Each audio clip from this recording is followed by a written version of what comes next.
The alien arrived with the kind of precision only a species with perfect interstellar travel could manage. She carried 2 identical silver suitcases, a sleek tablet, and a small notebook that seemed far too organized for someone who had never lived on Earth. I had barely gotten my breakfast cereal out of the box before she was already scanning the room, her large, metallic-flecked eyes darting from the ceiling fan to the kitchen counter like she was cataloging every detail. "I have arrived to conduct research," she announced, voice calm and utterly serious. "Human living conditions are now available for observation." Welcome?" I said, trying not to sound terrified. She ignored the hesitation and began pacing, jotting notes on her tablet. "Observation number 1. Human dietary storage methods appear inefficient. Refrigeration appears to slow spoilage, but not prevent it entirely." "Fascinating." I sighed.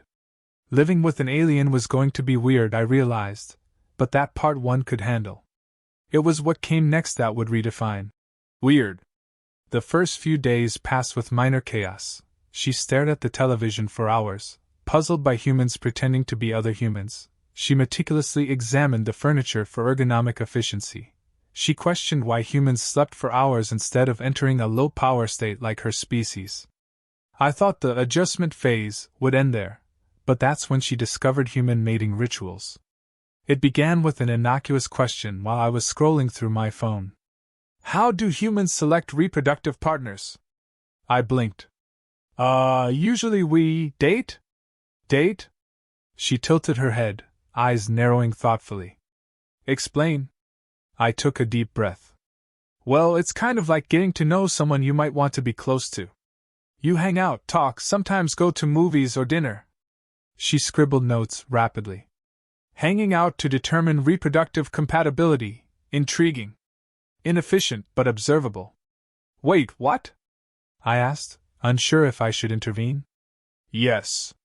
If humans performed these rituals frequently, one could predict reproductive potential based on behavioral responses.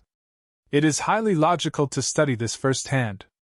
I realized immediately that the conversation was about to get out of hand. "You don't need to study it firsthand." Her gaze swept over me with the seriousness of a scientist about to conduct a field experiment. "Nonsense. Observational data is incomplete without active participation. You will assist in a series of practice simulations to measure mating efficiency." My jaw dropped. "Practice simulations?" "Yes.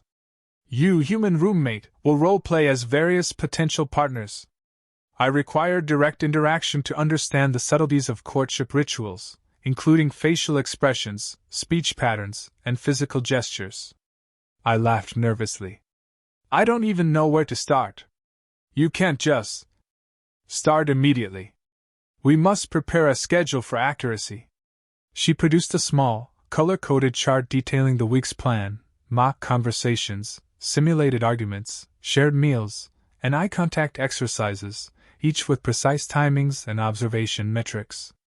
"Wait," I said, staring at the chart. "This is ridiculous." "Incorrect," she said, nodding. "It is efficient. I will conduct controlled experiments to observe human courtship efficiency. Every session will be documented. Success rates will be calculated for each behavior, including verbal compliments, physical proximity, and emotional response to humor." I swallowed hard. "You wrote down emotional responses?" "Yes. Data collection is essential. Human feelings are unreliable indicators but necessary to understand behavioral patterns." She paused, then added, "It is imperative that I experience these activities firsthand. Simulations must be accurate. You will act as a participant." My brain short-circuited. "You want me to what?" "You will participate in a simulated romantic encounter," she said, gesturing to the chart. "Step 1, verbal interaction. Step 2, assessment of compatibility through observed gestures. Step 3, evaluation of emotional engagement. Step 4, iterative refinement." I stared at her blankly. "Step 4? You're going to refine, what?" "Your responses," she said simply. "The experiment requires accurate data. Emotional feedback is critical to determine efficiency of courtship techniques.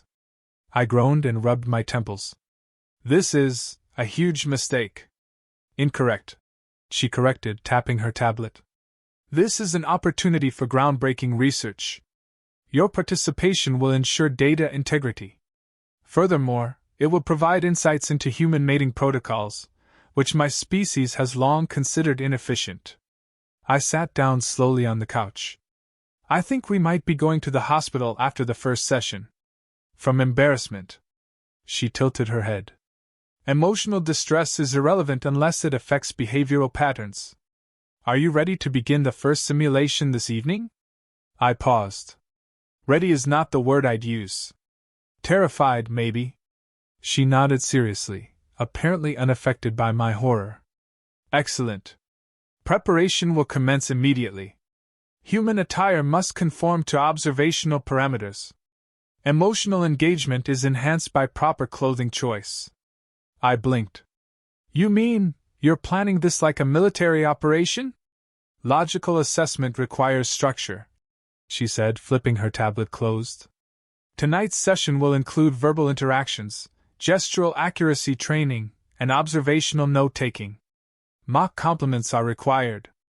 Physical proximity exercises may be initiated depending on data obtained during conversation. I groaned audibly. Oh no. She seemed not to notice my panic. She began pacing, practicing her facial expressions, her voice modulation, and, most alarmingly, her hand gestures. Every motion was precise, awkward, and completely unlike anything I had seen from a human attempting casual conversation. And that's when it hit me, living with an alien might be one thing. Living with an alien who wants to role-play dating exercises with me as part of her research was going to be a disaster unlike any other. But there was no backing out. The chart was set, the schedule printed, and she was already rehearsing compliments like, "Your skeletal symmetry exceeds average reproductive potential." I stared at her, paralyzed. This is going to be something. Yes, she said simply, eyes bright. The first simulation begins tonight. I braced myself. And somewhere deep down, I realized this was only. The first mock session began that evening, and it immediately became apparent that nothing about this experiment would go as planned. The alien had insisted on formal preparation. She wore an outfit she deemed appropriate for courtship evaluation, which consisted of a metallic-looking tunic layered over an odd, flowing garment that somehow suggested both a gala and a science fair. I wasn't sure whether to compliment her or call a fire department. She had also placed her tablet on the table and opened her notebook, ready to record every reaction, every shift in my facial expressions, and presumably, every subtle emotional twitch. Observation tools are essential for accurate analysis, she announced. Do not attempt to alter natural responses. I leaned back, trying to remember if it was legally allowed to flee the premises mid-experiment. The first exercise was verbal interaction. She asked questions with the seriousness of a biologist interviewing a rare species. Describe your reproductive preferences and social bonding tendencies. I nearly choked on my drink. I like pizza? And movies? She nodded thoughtfully. Observation logged. Note, preferences include carbohydrate consumption and audiovisual entertainment. Baseline bonding activity verified. Then came the compliment simulation, which she insisted was a critical step. She looked at me intently, notebook open, and in a carefully measured tone said, Your ocular alignment is well suited for interpersonal evaluation. This will increase offspring selection efficiency. I groaned. No. Absolutely no one says that. But it is scientifically accurate, she countered. I tried to explain, but she ignored me, scribbling furiously. Compliment recorded. Emotional response pending. Next, she attempted physical gestures. First came handshakes, which she performed like a robot trying to convey affection, awkward, rigid, and slightly threatening. I winced, flinched, and tried to guide her, but she insisted on data purity. Then she attempted a hug. I wasn't prepared for the angle, the stiffness, or the exact amount of pressure she thought appropriate. The result was an awkward collision of limbs, a few muffled groans, and her rapidly scribbling. Physical contact metrics, ambiguous success. Things went from bad to worse with the first role-play argument. According to her notes, humans were supposed to simulate conflict to test compatibility. She picked a topic entirely at random, whether pizza or pasta was a superior bonding meal. The discussion escalated quickly into absurdity. She cited interstellar culinary studies, I argued for personal preference, and somehow we ended up debating the ethics of pineapple on pizza. She recorded every syllable as if it were critical for the final report. Then came the laughter test. She had noticed that humans laughed during successful bonding exercises, so she attempted a joke. Why did the neutron refuse to date the proton? Because it needed space. I stared. She tilted her head. Response? I groaned. It's awful. Noted. Emotional response, negative. The meal arrived, and she insisted on sharing it according to her bonding protocol. She carefully divided the slices, documenting which pieces I took, how quickly I ate, and my expressions while chewing. I tried not to laugh at the extreme seriousness she brought to such a mundane task. By the time we reached the eye contact exercise, things were slipping into new territory. She stared intently at me, tilting her head, and I suddenly realized my heart was pounding, not entirely from fear. She seemed completely unaware that this experiment was no longer just about data. Finally, she closed her notebook and glanced up. Session complete. Data integrity appears sufficient. Emotional responses have been logged and cataloged. Preliminary conclusions: human courtship is illogical, inefficient, and emotionally engaging. I let out a long sigh. You think that's going to be your conclusion every time? Yes. But there is an anomaly. Your presence causes deviations in my baseline emotional metrics. I blinked. Wait, what does that mean? She tilted her head. It means I may enjoy interacting with you more than expected. This is irregular. I laughed nervously, unsure if I should be thrilled or terrified. You're enjoying yourself? Yes, she said simply, as if admitting this was the most natural thing in the world. Observation: pleasure derived from your company exceeds predicted values for human interaction. We sat in silence for a moment, the absurdity of the evening settling around us like a cloud. The pizza had gone cold, the notebook was closed, and for the first time, she seemed almost human. Then she reached across the table to adjust a napkin near me, accidentally brushing my hand. She froze, looked at me, then at her tablet, and scribbled furiously. Physical contact detected. Heart rate deviation noted. I couldn't stop myself from laughing. You're recording that too? Yes. Emotional anomaly requires documentation. And in that moment, I realized the first mock session had gone from purely scientific to something much more unpredictable. The alien who had planned every step with meticulous precision was beginning to experience human courtship not as data, but as something far more personal. By the time the evening ended, I was exhausted, slightly traumatized, but also strangely charmed. Somehow, through awkward compliments, failed hugs, ridiculous mock arguments, and overanalyzed pizza sharing, a subtle bond had formed. And neither of us was entirely aware of how complicated, awkward, and hilarious it was about to become. The second week of mock sessions began with a level of chaos that I could not have anticipated. The alien, clearly emboldened by our first experiments' success, had upgraded her methodology. She now insisted on advanced simulations, designed to push both our emotional and physical coordination to the limits of human plausibility. I had begun to realize that the phrase, practice human mating, did not do justice to the mental gymnastics I was about to endure. She started with a movie night, insisting that humor synchronization was a critical factor in determining compatibility. We settled on a romantic comedy she had apparently studied online for emotional engagement data. As the movie progressed, she cataloged every laugh, gasp, and subtle reaction, making notes like subject smiles at screen. Positive emotional response detected. Likelihood of attachment increased by 7.4%. At first, it was entertaining. But when she paused the movie mid-scene to ask why I found a particular gag funny and how it related to my potential reproductive success, I realized we were entering new territory. I tried to answer cautiously. Because it's funny, okay? Not everything is a mating cue.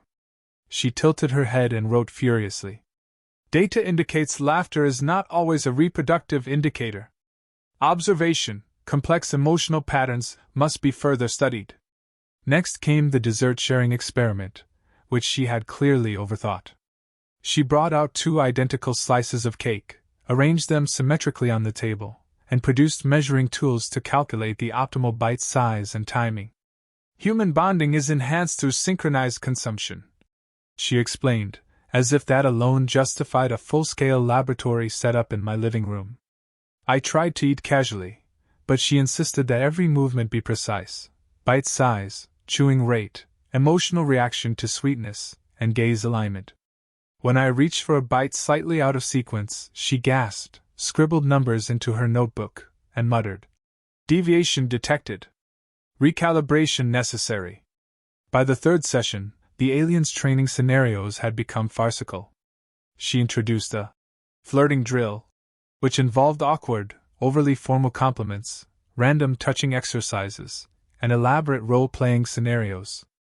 At one point, she tried to mimic the human gesture of gently brushing hair from a face, but her hand overshot and touched my ear instead. She froze, clearly perplexed, and wrote, "Physical contact outcome unexpected. Emotional signal unclear." The climax of the session, however, was the argument simulation. She insisted that testing conflict resolution was crucial for understanding human mating. The topic she chose? The superiority of cats versus dogs as potential household companions, a debate that escalated ridiculously fast. She cited interstellar animal studies and theoretical reproduction advantages, while I argued from personal experience. The entire discussion ended with her muttering about biological efficiency metrics, and me laughing so hard I nearly fell off the couch. Despite her insistence that everything remained purely experimental, I began noticing subtle changes. She lingered slightly longer during conversations, tilted her head in a way that suggested genuine curiosity about me, and occasionally paused, looking almost thoughtful. Her scribbles in the notebook became less about rigid measurements and more about notes like, "Subject presence causes unexpected emotional engagement. Further observation warranted." Then came the jealousy incident, which neither of us anticipated. Another human, my friend from class, stopped by to borrow a book. The alien's eyes narrowed slightly, and her tail, or whatever appendage extended from her back, twitched. She whispered, "Unauthorized mating competitor detected," then frantically scribbled in her notebook. I nearly spilled my drink laughing. "You're jealous?" I asked, still trying to process her words. She froze. "Jealousy? Is this an anomaly in my emotional database?" "Yes. It's a human thing," I explained. "Basically, it means you care too much about losing someone to someone else." She paused, writing even more frantically. "Observation, emotional response to rival presence detected. Data inconclusive. Personal attachment may be developing." That evening, the training session finally came to an end. She leaned back, clearly exhausted from documenting every minor interaction, every nuance, every laugh, and every blush. I, on the other hand, was mentally and emotionally drained from keeping up with her absurd exercises, from trying to appear both cooperative and sane. And yet, there was something undeniable in the chaos. Amidst the awkward gestures, the misfired compliments, and the overanalyzed pizza slices, I realized the alien wasn't just learning about humans. She was experiencing them. Every accidental brush of her hand against mine, every pause during conversation, every shared laugh, was becoming more than data points. By the time she finally closed her notebook and set it aside, she looked at me in a way I hadn't seen before. It was no longer just observation, it was curiosity, and maybe even something more. Something that didn't belong in any spreadsheet or analytical chart. Something that made my chest tighten and my heart race in a way that had nothing to do with her experiments.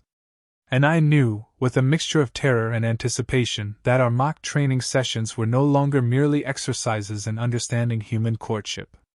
They were the start of something unpredictable, hilarious, and entirely unavoidable, real feelings, tangled in a series of ridiculous, overplanned experiments that neither of us could have foreseen. By the end of the night, as we put away the desserts and turned off the lights, I realized one undeniable truth. Living with an alien roommate who insists on practicing human mating rituals is chaotic, exhausting, and completely ridiculous, but also the most entertaining thing I had ever agreed to. And somewhere, beneath all the charts, notes, and awkward role-play, something else was growing, a genuine connection that neither logic nor experiment could fully explain. By the third week, the training sessions had reached a level of absurdity that neither of us could have predicted. The alien had declared that our experiments needed a grand finale, a full simulation combining everything she had studied so far. Candlelight, formal conversation exercises, precise timing of emotional responses, and meticulously measured gestures were all on the agenda. I had tried to explain that humans rarely performed courtship like a scientific trial, but she dismissed my objections. Data integrity requires a controlled environment, she said, eyes blazing with determination. That evening, she transformed our apartment into what she considered a romantically optimized laboratory. Candles flickered in strategic corners, soft music played, and the table was set with an exact arrangement of plates, utensils, and 2 desserts. Her outfit was carefully chosen for maximum observational efficiency, sparkling, yet not overly flamboyant, and she paced nervously before sitting, tablet open and stylus ready. I sat across from her, trying not to laugh. "So, this is the big finale, huh?" "Yes," she said solemnly. "Tonight, I will measure all remaining human courtship behaviors. Success rates must be calculated. Emotional engagement will be analyzed, and physical proximity protocols fully tested." We began as usual, with verbal interactions.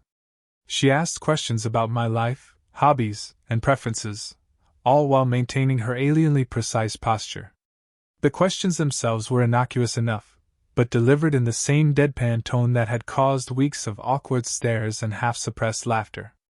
I answered carefully, mindful that even a minor smile or nod could be logged as significant emotional response. Then came the compliment segment. She looked at me intently and said, "Your cranial structure appears optimized for both intelligence and attractiveness. This will likely enhance reproductive compatibility." I groaned. "Stop. Please. That's too much." She paused, clearly confused. "Too much? Is this inappropriate?" "Yes.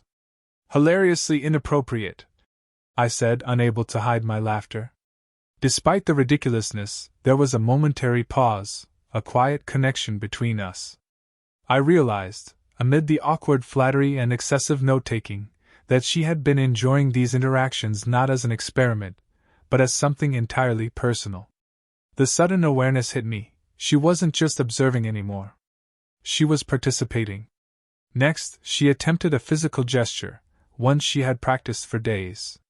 She reached across the table to adjust a napkin near me, but this time, our fingers brushed, lingering slightly longer than expected. Her eyes widened, and she scribbled frantically in her notebook. "Physical contact detected. Emotional deviation exceeds predictions." I chuckled. "You're blushing?" Her eyes narrowed slightly, and she muttered, "Blushing, irrelevant to data collection. Must continue." But her voice lacked conviction. Then came the turning point. In a nervous, almost accidental movement, she leaned slightly closer, tilting her head as she tried to maintain eye contact. She whispered, "Observation, proximity enhances emotional output beyond baseline expectations. Conclusion, unexpected attachment developing." I blinked. "Wait, you mean you like me?" She froze. Then, after a long, thoughtful pause, she nodded. It appears, yes. This outcome was not anticipated in my experimental design, but evidence suggests personal attachment. I laughed nervously, leaning back in disbelief. So, all these mock sessions, awkward arguments, and pizza experiments, they weren't just research? Partially research, she admitted. But emotional data indicates genuine engagement. Further experimentation, personally recommended. At that moment, the rigid structure of her experiments collapsed. We abandoned the formal scripts, tables, and charts. We ate dessert casually, laughed freely at silly jokes, and made conversation without precise timing. The alien, who had once treated human courtship as purely data, was now fully immersed in the experience. She even attempted a small, tentative hand touch, not as a measurement, but as a genuine gesture. I took her hand, and for the first time, our interactions felt entirely unscripted, awkward, and delightfully human. Later, as we tidied the apartment, she looked at me with her wide, metallic-flecked eyes and said, "Human courtship is illogical, inefficient, and emotionally unpredictable. Yet, enjoyable beyond anticipated parameters." "Yeah," I said, smiling. "That's kind of the point." She paused, as if weighing the weight of the statement, then added quietly, "Observation, continued participation in human bonding activities is highly recommended. Personal engagement, desired." I grinned. "Sounds like you're volunteering for more practice." "Affirmative," she said. "Further research required." And in that moment, I realized that the alien who had once mocked human mating as primitive was no longer just an observer. She had become a participant, an enthusiastic one at that, and somehow, through awkward experiments, over-the-top compliments, and ridiculously precise gestures, she had fallen for both the process and me. By the end of the evening, the apartment was quiet except for the soft hum of our lights and the faint flicker of the remaining candles. She tucked her tablet away and glanced at me, a subtle softness in her gaze that no notebook or chart could quantify. "Do humans often feel this, enjoyable in one another's presence?" she asked. "Sometimes," I said. "Mostly when they like each other." She tilted her head thoughtfully. "Then my data is consistent. Emotional engagement achieved." And with that, the alien who had started this journey treating humans as inefficient specimens of curiosity had become something more, a willing participant in the chaos, humor, and unpredictability of human connection. Our mock experiments had transformed into real intimacy, awkward yet tender, scientifically absurd yet emotionally undeniable. We had begun as researcher and subject, experimenter and participant, and now we were something entirely different. In the end, I realized that human courtship was chaotic, unpredictable, and inefficient, but also hilarious, charming, and capable of creating connections that no interstellar study could ever fully explain. And I wouldn't have it any other way.